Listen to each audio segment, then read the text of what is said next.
Glória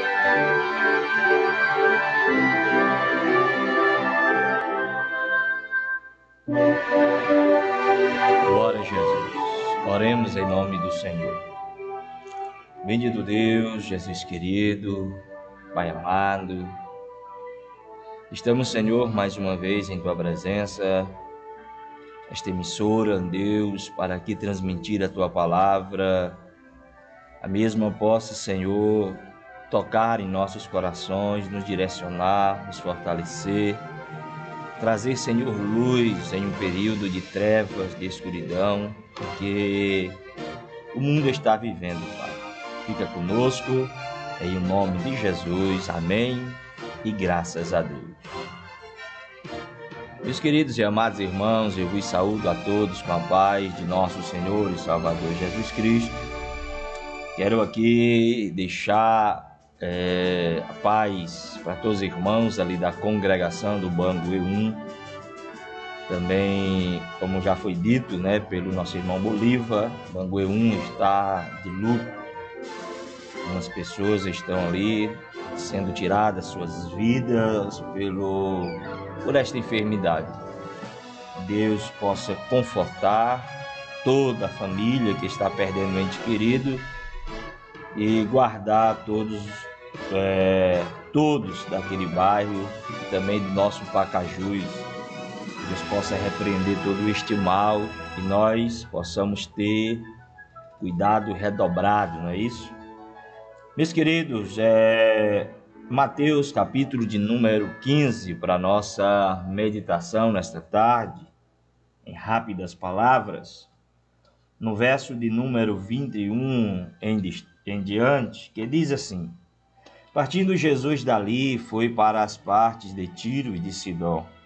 E eis que uma mulher cananeia que saíra daquelas cercanias, clamou dizendo: Senhor, filho de Davi, tende misericórdia de mim, que minha filha está miseravelmente endemoniada.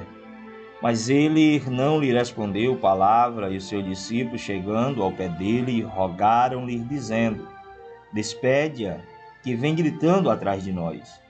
E ele respondendo-lhe disse: eu não fui enviado senão às ovelhas perdidas da casa de Israel. Então chegou ela e adorou, dizendo: Senhor, socorre-me. Ele, porém, respondendo, disse-lhe: não é bom pegar o pão dos filhos e deitar aos cachorrinhos. E ela disse-lhe: sim, Senhor, mas também os cachorrinhos comem das migalhas que caem da mesa dos seus donos, dos seus senhores. Então respondeu Jesus e disse-lhe: ó mulher, grande é a tua fé, seja isso feito para contigo como tu desejas. E desde aquela hora a sua filha ficou sã.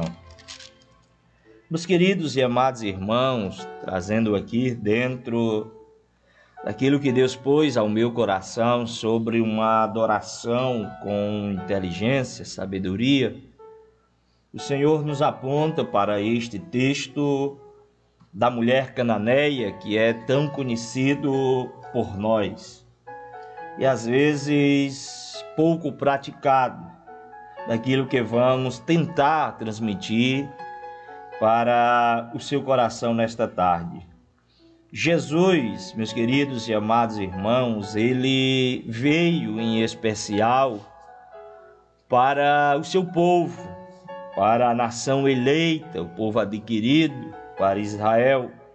Todos nós sabemos deste foco de Jesus para com o seu povo, para trazer um despertamento, um acordar, para tirar eles do sono, da negligência.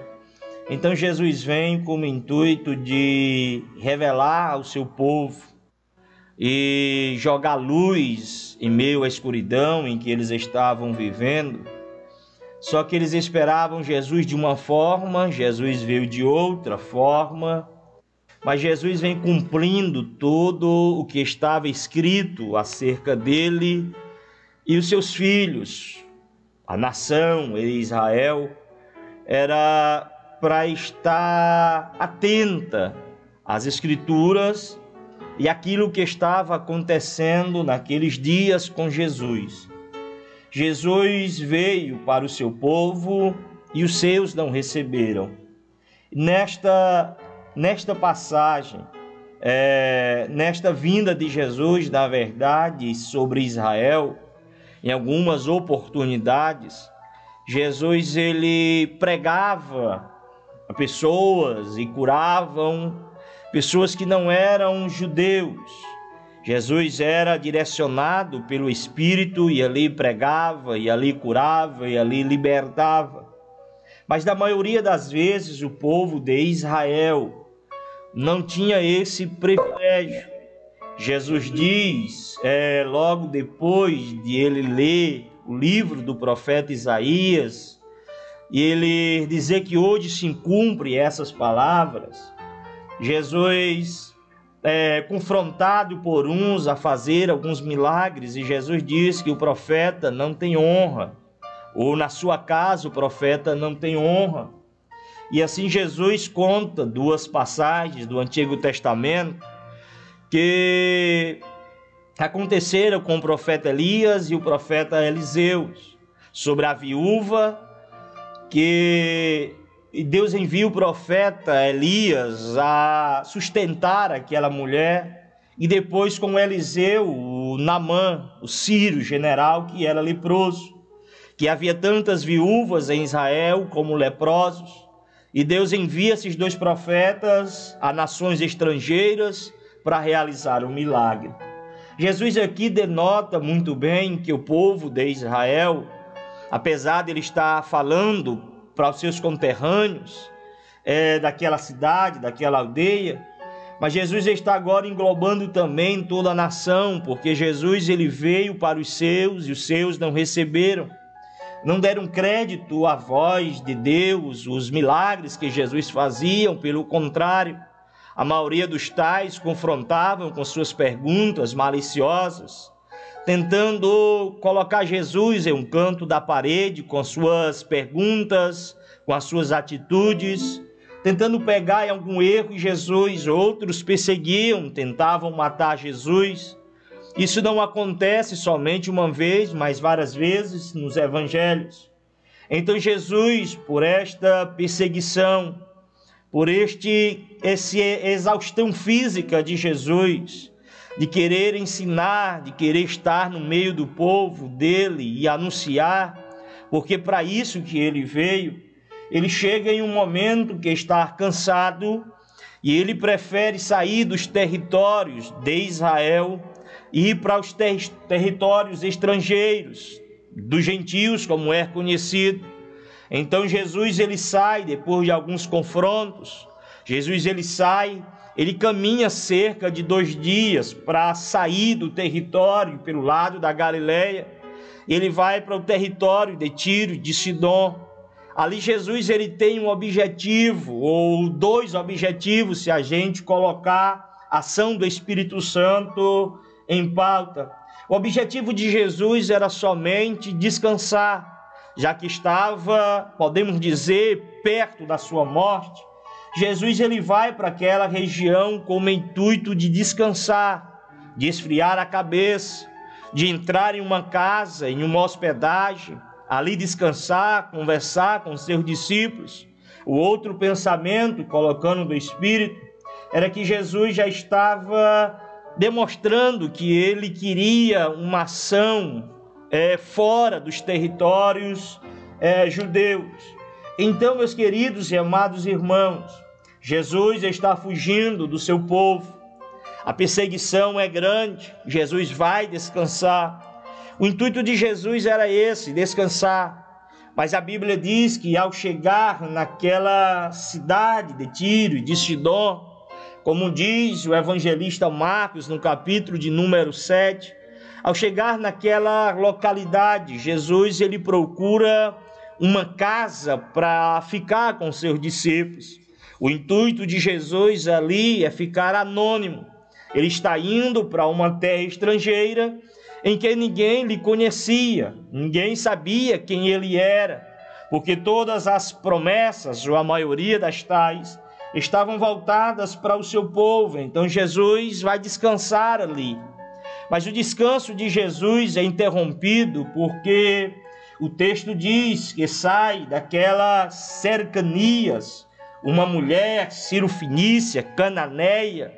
Todos os dois evangelistas, Mateus e Marcos, dizem com clareza que essa mulher não é israelita, não é uma hebreia, não é judia. Ela é uma mulher de uma outra nacionalidade, que não tem nada a ver com a obra de Jesus na terra que é direcionada ao seu povo. Então, meus queridos e amados irmãos, aquela mulher, ela passa, podemos dizer, a incomodar Jesus com um clamor. Na verdade, podemos até corrigir que ela não incomode Jesus com um clamor, mas os discípulos de Jesus se sentem incomodados, porque tanto Jesus quanto os discípulos, eles estão querendo um lugar para descansar. E aqui eu começo a observar algumas coisas nesse texto que nos traz a ideia de um culto inteligente, porque Jesus ele está saindo de um lugar onde era para ele ser conhecido.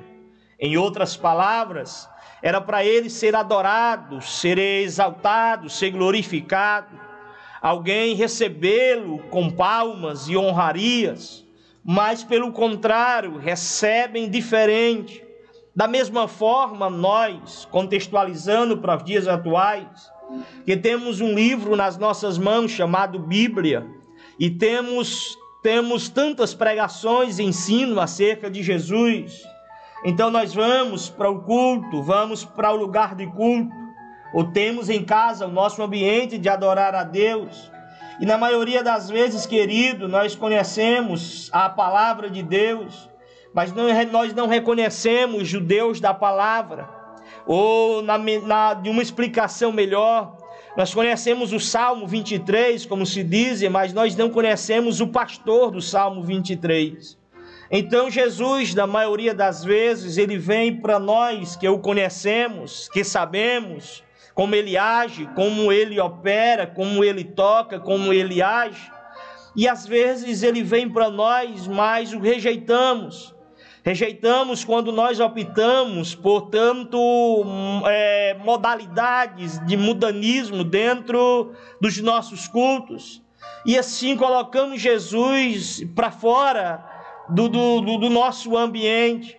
E Jesus sai deste ambiente que ele foi enviado, mas ele não desiste. Confesso aqui que Jesus ele não desiste de Israel, como ele não desiste de mim e você. Mas ele vai para um lugar para ficar em oculto, em escondido, em que ninguém conhece que é ele estar ali. Às vezes, meus queridos e amados irmãos, quando nós chegamos em um ambiente de culto, nós se deparamos com músicas, com hinos, com palavras e outras coisas mais. E Jesus pode até estar presente naquele momento, mas Jesus parece que ele quer mais ficar em oculto no culto. Parece que Jesus quer ficar mais em silêncio naquele ambiente, porque as pessoas que ali estão reunidas não conhecem quem ele é. Lembra de quarta-feira passada? Devemos conhecer quem ele é para adorarmos como ele quer que a gente adore. Então Jesus parece estar no culto, mas o culto não é direcionado a ele. O culto é direcionado a vários segmentos ali dentro. Se é culto da família, é direcionado à família. Se é culto de missões, só se fala de missões. Se é culto evangelístico, é só direciona evangelístico. Mas o culto ele deve ser direcionado a Deus, independente da titularidade do culto. Não estou aqui falando das titularidades, mas o culto, independente dos seus títulos, das suas placas, dos seus nomes, devem ser direcionados ao próprio Jesus, a Deus, ao Espírito Santo. E quando acontece isso, amado, Jesus está presente, mas a gente não tem noção de quem está ali presente, porque a gente direciona o culto aqui e acolá, a A, B, a C. A gente direciona o culto a várias pessoas, ao pregador, ao cantor da noite, ao visitante, mas nunca quem realmente é para ser direcionado o culto. E Jesus está em oculto, em um ambiente. Às vezes Jesus vem e diz: eu vou somente descansar, eu vou somente dormir no culto, porque eu sei que os louvores não vão ser direcionados para mim. Jesus vem, fica em um canto à parte, talvez no final da igreja, no cantinho escondido, acolá, porque estão dando honraria às várias pessoas, mas quem deveria não está recebendo essa honra e essa glória. Jesus chega com o intuito de permanecer oculto dentro de uma casa, como diz Marcos. Mas essa mulher dali, que não faz parte, não conhece nada, ela vem clamando atrás de Jesus, ou batendo na porta da casa em que está Jesus, insistindo para que Jesus atenda ela.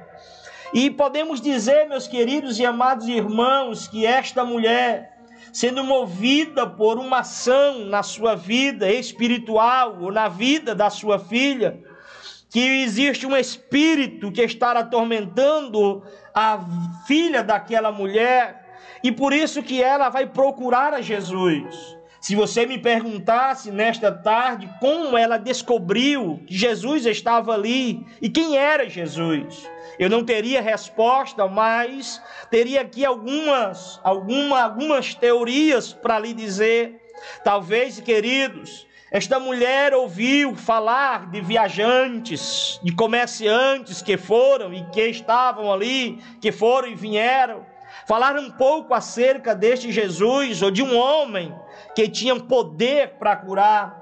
Observe que quando Jesus chega, ela não chama ele pelo nome Jesus, como o cego Bartimeu. No primeiro do seu clamor, ela chama Senhor, porque ela está se dirigindo a ele como realmente um Senhor, um Deus, alguém importante. Mas é na segunda frase do seu clamor, filho de Davi, que nós identificamos o mesmo clamor do cego Bartimeu, aquele que conhecia as Escrituras, mas esta mulher não. Ela ouviu falar um pouco acerca de Jesus, do que ele havia de fazer, do que ele estava fazendo. Não sabemos se ela veio ao encontro à região de Israel para encontrar Jesus, e naquela ocasião se encontraram ali, não sabemos. Mas o que sabemos é que ele se encontra e ela aproveita a oportunidade para clamar a Deus, porque a sua filha está endemoniada e ela precisa de um milagre naquele momento.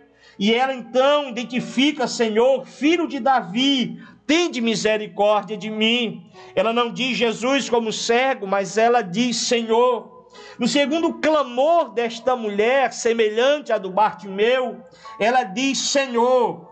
Ela só clama por Senhor. Então, meus queridos e amados irmãos, entendemos uma coisa acerca desta mulher e do seu clamor a uma pessoa desconhecida.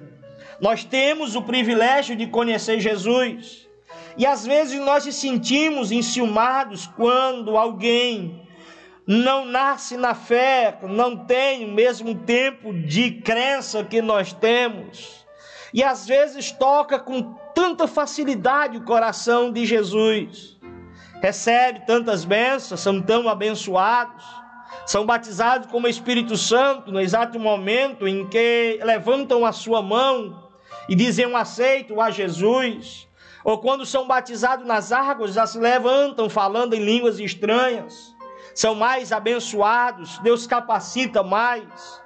Porque essas pessoas, apesar de não ter tanto conhecimento como nós temos de Deus e de Jesus, de como Ele quer que a gente adore, mas o pouco conhecimento que eles têm, eles colocam em prática, colocam em fé, colocam em alegria em seus corações, para adorar a Deus com inteligência e persistência que essa mulher fez. O clamor, querido, se inicia: filho de Davi, tende misericórdia de mim. Ele está batendo na porta, podemos conjecturar desta forma, e o seu clamor é simples: Senhor, filho de Davi, tende misericórdia de mim. Algumas pessoas entendem que quando ela está clamando a Jesus, Pode ser que ela esteja entendendo que ela está clamando a qualquer uma divindade, ou apenas um homem que pode fazer alguma coisa pela sua filha. Existe este pensamento em que essa mulher está clamando a Jesus, não ao Deus verdadeiro, não a quem ele representa, não ao Filho realmente de Deus, mas apenas uma pessoa que pode fazer alguma coisa pela sua filha. Mas o clamor dela é inteligente: Senhor, filho de Davi, tem misericórdia de mim. Senhor, representa que ele é alguém realmente importante. Filho de Davi é o nome de Jesus, podemos dizer político, que representa muito em Israel. Mas interessante que essa mulher não era israelita, era uma mulher cananeia, era uma mulher de outra nacionalidade, mas ela tinha ouvido falar, ela sabia desse título de Jesus. Então tudo aquilo que ela tem para adorar, aquilo que ela tem de conhecimento, ela coloca na mesa e fala de Jesus. Jesus, uma vez, ele dizendo para os discípulos acerca da oferta, em que um homem oferta muito dinheiro e uma viúva oferta tudo aquilo que ela tinha, era somente um pouquinho. E Jesus disse: quem ofertou mais? E Jesus faz essa pergunta, e todos nós sabemos que Jesus deduz dizendo que foi aquela que ofertou mais, ofertou tudo quanto tinha. Jesus faz outro exemplo acerca de oração. Um homem chega cheio de orgulho diante de Deus e fala de si mesmo e das suas grandezas, menosprezando os demais, enquanto o outro chega se humilhando, dizendo que é pecador. E Jesus vai dizer qual desses o Senhor ouviu. Aquele que se humilhou foi quem ouviu, que Deus ouviu. Aquele a quem deu muito, aquele quem deu tudo quanto tinha, foi a oferta mais valiosa. Então esta mulher, em um momento em que ela se conta tudo que ela tinha de conhecimento acerca daquele homem, ela lança aos pés. Tudo que ela sabia é que ele era Senhor. Se alguém disse era divindade ou não, apenas o homem. Mas ela sabia que também ele era filho de Davi, era uma promessa. Então, eu tenho aqui umas armas de cultuar, só tenho isso. Então é isso que eu vou dar. Ela está oferecendo tudo e mais na frente um pouco mais para Jesus. Tudo que eu tenho acerca de Jesus é isso, e é isso que eu vou declarar para Ele. Então, queridos, o nosso culto ele não difere de outros cultos pelo conhecimento que nós temos.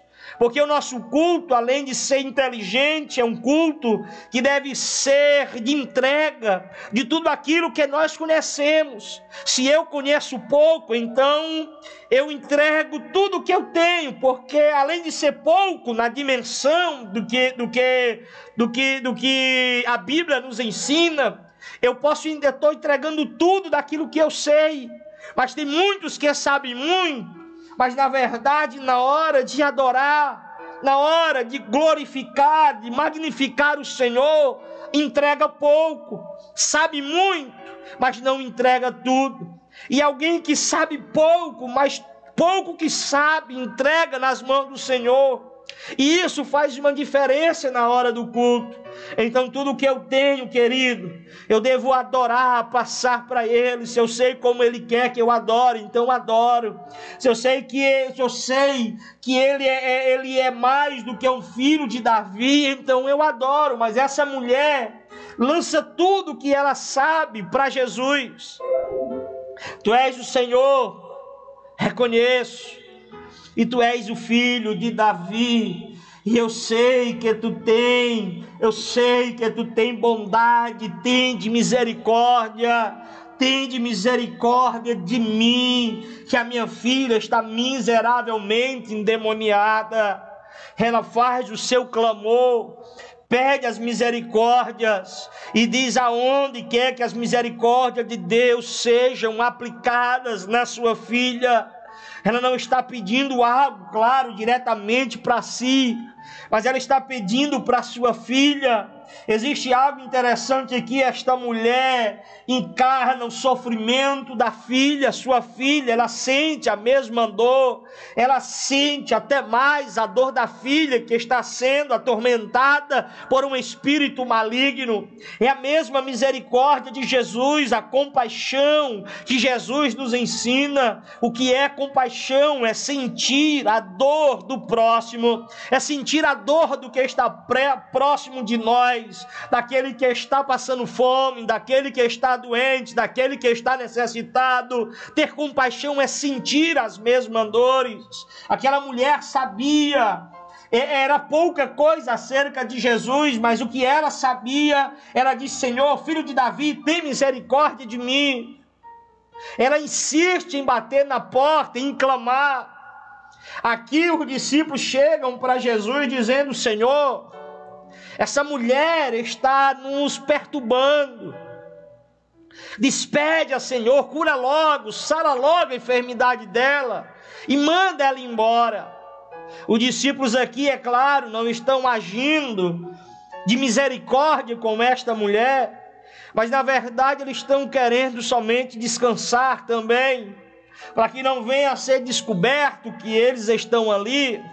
E por mais que os judeus não viessem para aquela região, algumas pessoas ali, como aquela mulher, sabia quem era Jesus, dos falatórios. E aquela mulher grita, e o discípulo: Senhor, despede, para que elas venham gritando atrás de nós, como diz Mateus. Ela insiste, Senhor, e o Senhor diz uma palavra certa aos seus discípulos: eu não fui enviado senão às ovelhas perdidas da casa de Israel. Jesus está dizendo: eu tenho um foco, eu tenho uma direção, os meus passos são direcionados por Deus, através do Espírito Santo. Eu vim enviado à casa de Israel, as ovelhas perdidas da casa de Israel, do meu Pai. Eu vim para eles, eu não vim para as outras nações, para nações gentílicas, que eu vim para eles. Eu estou aqui somente para descansar. Vou voltar para lá, vou pregar, vou ensinar lá. Mas essa é a palavra de Jesus aos seus discípulos. Ignorando Jesus, aquela mulher com o seu silêncio, não dirigindo em nenhum momento uma palavra para ela até essa instância, somente para Jesus. Mas uma adoração inteligente desta mulher é persistir em buscar, porque ela conhece aquele homem, ela sabe que ele pode fazer alguma coisa por ela e para sua filha. Então é uma oração persistente. Apesar de nós conhecermos a Deus, oramos uma vez, 2 vezes, no máximo 3 vezes, ou não oramos, colocamos o nosso nome no caderno de oração, damos o nosso nome para a irmã do círculo de oração orar: ore por mim, manda mensagem pelo WhatsApp, e nós nem mesmo oramos. Em um momento em que Deus não responde, logo a gente para de orar, porque estamos crendo no imediato de Deus, que o Senhor ele vai responder. Mas uma adoração inteligente é uma adoração persistente de conhecimento, que Jesus disse: pedi e dá-se-vos-á, buscai e acharei, batei e abre-se-vos-á. Uma adoração inteligente é uma adoração que persiste, em que o Senhor diz que uma mulher viúva bate várias vezes na porta de um juiz, para que ele venha julgar a sua causa, e ela era pobre, não tinha como pagar a propina para o juiz ali facilitar as coisas. Já existiam essas coisas naquela época. Aquela mulher, de tanto insistir batendo na porta do juiz, o juiz tem que julgar a causa daquela mulher. Enquanto os outros exemplos a gente tem. Então isso é uma adoração inteligente. Apesar desta mulher não saber do que nós sabemos hoje, ela persiste em clamar mesmo no silêncio de Jesus ao seu respeito, e dizendo: pede que ela vem gritando atrás de nós. Os discípulos dizem: Senhor, despede. Mesmo a intercessão dos discípulos aqui Essa mulher não para de clamar e de Jesus não está nem aí para esta mulher. Jesus continua o seu caminhar, o seu foco, olhando para as ovelhas perdidas de Israel, os discípulos atribulados, porque a mulher grita, e a mulher continua gritando atrás de Jesus, não para, não sossega, porque ela tem um objetivo, ela tem um alvo naquele momento. Então, uma adoração inteligente, amados, ela tem um foco. Qual é o foco de um adorador? É agradar o coração de Deus. Qual é o foco daquele que se ajoelha para adorar a Deus? É tocar o coração de Deus. Qual é o foco de alguém que vai para uma vigília e agradar o coração de Deus? Qual é o foco de alguém que sai da sua casa e vai para um templo? É adorar a Deus, é alcançar o seu coração. Não é isso que a gente deve fazer? É atrair a presença de Deus para nós, é invocar, é pedir que Ele venha, é buscá-lo enquanto está perto. Mas aí a gente sai de casa, a gente vai para determinados ambientes de culto, mas o foco nunca é tocar o coração de Deus com o nosso louvor e adoração, não é mover a mão de Deus, não é deixar algo para Deus naquele momento em que Ele se agrade de nós. Essa mulher tem um foco. Ela diz: eu não vou sair daqui enquanto Ele não me atender. Ela não diz isso, eu estou aqui conjecturando. Então ela diz ainda mais, ela se aproxima ainda mais de Jesus, porque vem, segundo Mateus, vem correndo atrás, ela vem atrás, clamando. Vem atrás, talvez, Jesus na frente, discípulos, e ela vem. Mas ela persiste, ela se aproxima, diz o texto aqui, que ela chegou, e então chegou ela e adorou. É como se ela estivesse distante, ela se aproxima, porque não dá, irmãos, para a gente adorar a Deus de longe. É por isso que Jesus aqui vai rejeitando esta mulher sem falar nada, porque de longe ninguém vai adorar a Deus. A gente adora Jesus de perto, a gente adora Jesus nos seus pés, nos seus braços, a gente adora Jesus pertinho dele, aleluia. Então quando a gente está longe, a gente não adora. Quando eu digo longe, é as nossas práticas, é o nosso tipo de culto mundanizado, que nos deixam afastados de Jesus. É como aqueles 10 leprosos que estão leprosos, viram Jesus e clamam apenas de longe. Clamam de longe por causa da lepra. Mesmo assim Jesus disse: vão, mostrem os sacerdotes. Mas depois que estavam limpos, depois que estavam purificados da lepra, só um verdadeiramente voltou para adorar.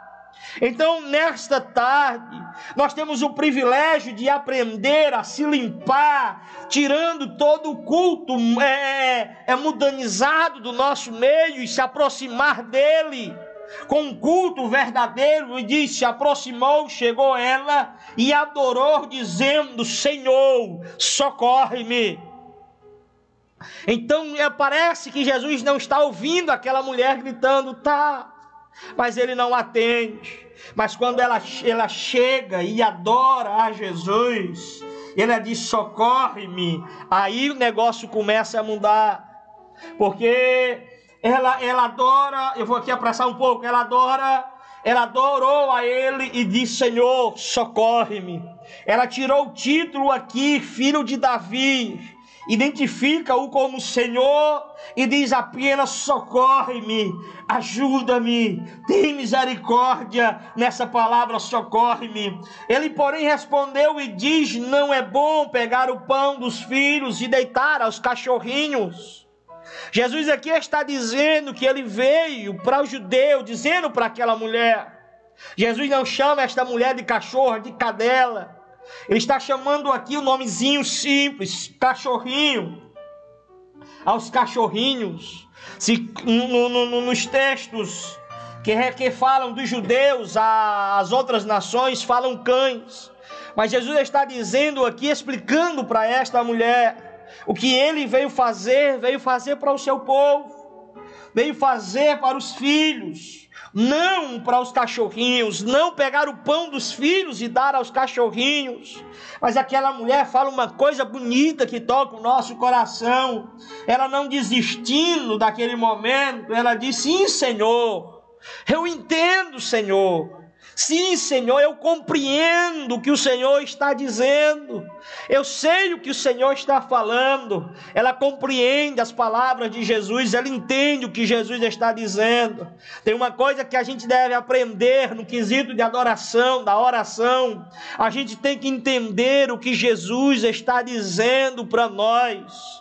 Às vezes a gente só quer pedir alguma coisa, só quer algo para nós. Devemos ouvir Jesus também.